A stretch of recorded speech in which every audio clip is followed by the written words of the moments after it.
les entiers, la soustraction. Il y a 4 possibilités. La première, nous avons des positifs et nous voulons enlever des positifs. Dans le premier cas, pas de problème, j'en ai assez pour pouvoir en enlever 4. Il m'en reste donc 8. Par contre, dans le deuxième cas, je dois en enlever 7 et je n'en ai que 5. Ma solution, ajouter des zéros pour pouvoir en enlever 7.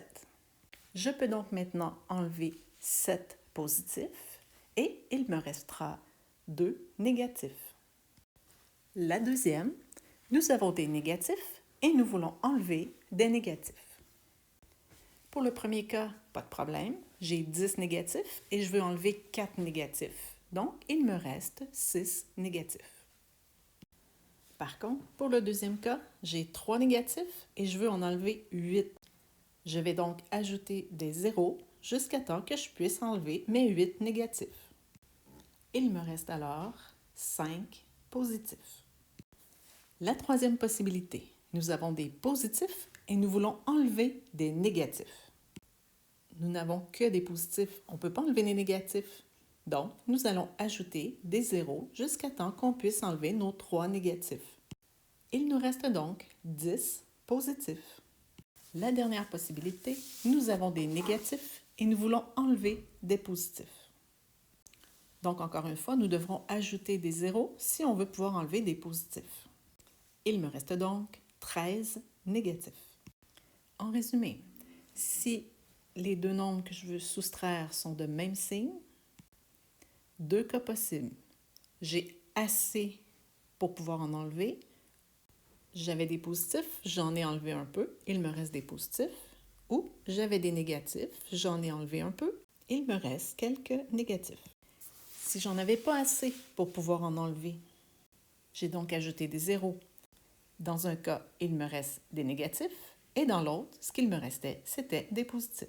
Si je soustrais des nombres de signes contraires, j'ai des positifs et je veux enlever des négatifs. Comme j'ai ajouté des zéros pour pouvoir enlever mes négatifs, il ne me reste que des positifs. Et si j'ai des négatifs et je veux enlever des positifs, même chose, je devrais ajouter des zéros. Donc, quand je vais les enlever, mes positifs, il ne me restera que des négatifs.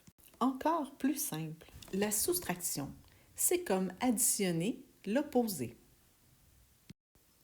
Donc, 12 moins 4, je transforme en addition. 12 plus l'opposé de 4, moins 4. Chaque négatif annule un positif. Il me reste donc 8. 5 moins 7, si je le transforme en addition. 5 plus l'opposé de 7, moins 7. Chaque positif annule un négatif. Il me reste donc moins 2. Moins 10 moins 4 va devenir moins 10 plus 4. Moins 3 moins 8 deviendra moins 3 plus 8. 7 moins 3 deviendra 7 plus 3. Moins 8 moins 5 deviendra moins 8 plus moins 5. En résumé, je transforme ma soustraction en addition et j'applique ce que j'ai appris pour l'addition.